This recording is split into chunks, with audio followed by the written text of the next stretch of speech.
Streets of New Capenna is ramping up spoiler season, and while there is still a ton to be revealed about the set and the commander precons, the 5 primary commanders for each precon have been revealed, and those are what we're here to review and speculate on. We know the 5 family crime lords, so I guess the 5 precon commanders must be some of their favorite, most trusty legendary creatures in their crime family.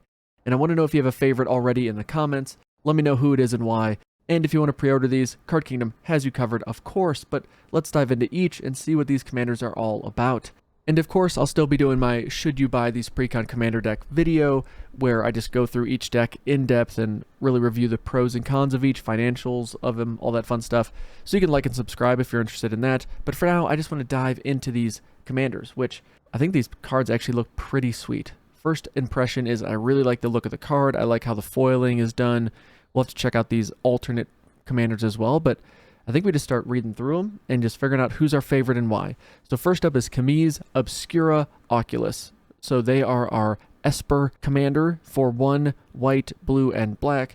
You get a 2/4 that says whenever you attack, target attacking creature can't be blocked this turn.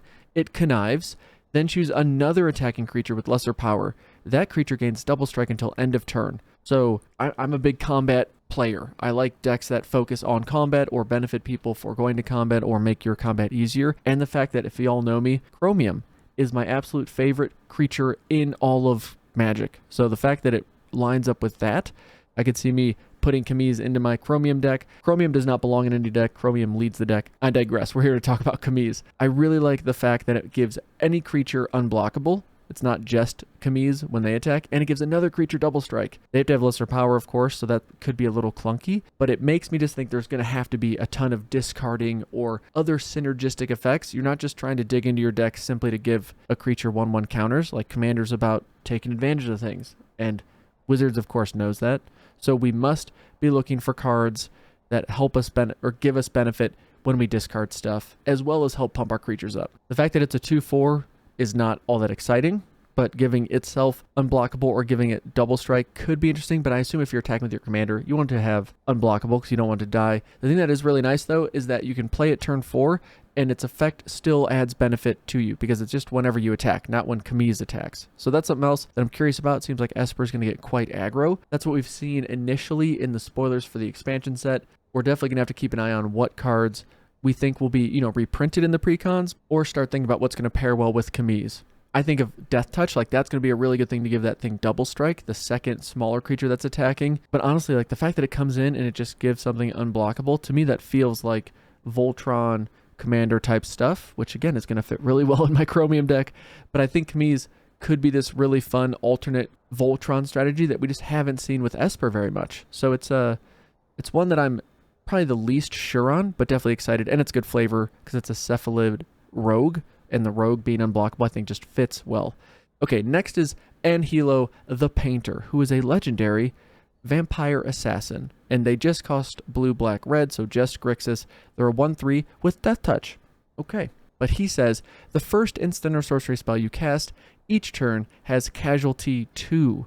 So if you can make some tokens, or however you do it, if you can find a way to sacrifice a creature with power 2 or greater and copy that first instant or sorcery, that seems far more abusable than what the first commander is doing. And Hilo feels like the front runner for the most abusable effect. Grixis is always looking to cast instants and sorceries. If you have things that give you tokens on cast, or at least are easy fodder for you to sacrifice and just keep essentially doubling the cards you cast, that's just a ton of value. I love that it's a vampire too. Big fan of the tribal stuff going on, but it's not really helping with what vampires typically do, which is more of the madness and attacking and whatnot. This is going into the spells matter effect. So I'm going to be curious if there's any type of tribal alignments around wanting to sacrifice creatures, or when you copy the spell, you get an additional benefit. That's what I'm waiting to see. But really, this just feels like Grixis good stuff. It doesn't feel like anything super unique. It feels like you're trying to take advantage of what Grixis is really good at, which is just super powerful spells and ways to control the board, right? Then we got Henzi Toolbox Tori. I love that we have like the nickname, the gangster nickname Toolbox. So we got Henzi Toolbox Tori, or Tora. Anyway, they're the Jund. When in doubt, Toolbox Jund them out. So for black, red, and green, you get a 3/3.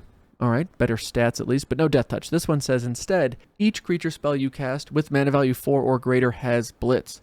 The Blitz cost is equal to its mana cost.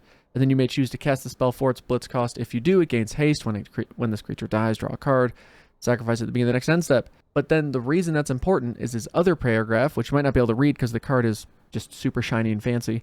But it says Blitz costs you pay cost 1 less for each time you've cast your commander from the command zone this game. So right away, every 4-drop creature now has a Blitz cost of 3. And I'm trying to figure out if I'm missing something or this or Toolbox feels a little underwhelming. So it's a weird kind of sneak attack, but in a way could be better because then when the thing dies, you get to draw a card. But usually when you're sneak attacking things in, it's because you're taking advantage of it. You're ending the turn, you're finding a way to keep that creature around, while blitzing once or assumes the creature's going to die because then you're drawing a card as well.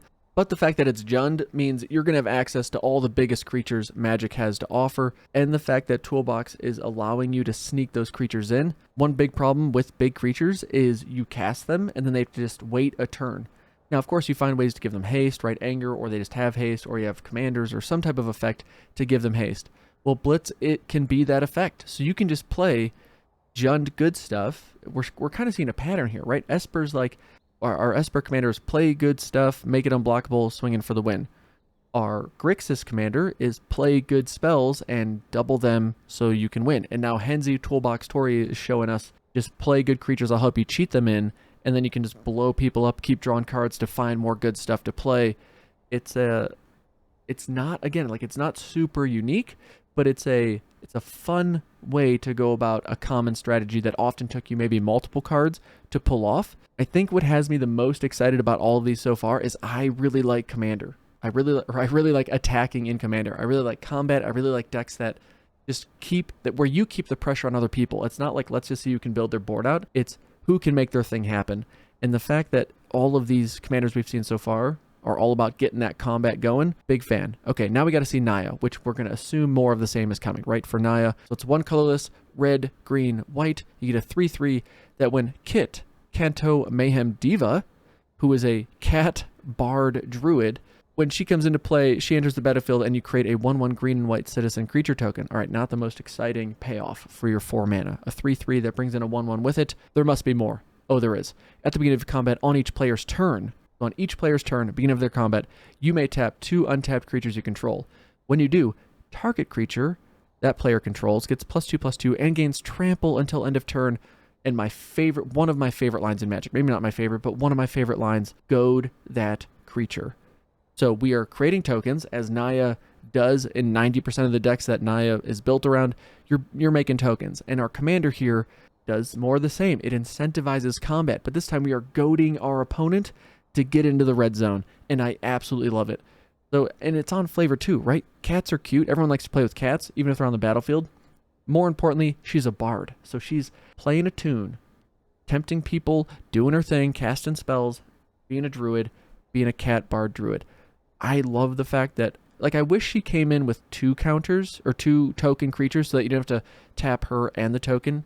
I'm assuming you can get more of a board presence by turn 4 though in Naya. And the fact that now every turn you basically get to tap 2, goad something, give it trample, which is a pain because you can't just chump block that, and you get to goad their best thing. I don't know if y'all saw my Kaima deck tech video. You absolutely should go watch it because Kaima from Neon Dynasty, I'm convinced, is the most slept on commander from that set. And the fact that you can goad everything when you enchant it, goading is awesome. And now that you have more targeted goad, I think people are going to start to really appreciate how powerful an effect that is when you're making your commanders, or you're making your opponent attack with their commanders, when you're making your opponent have to take their game plan that they just want to have sit back and watch the action around them. Nope.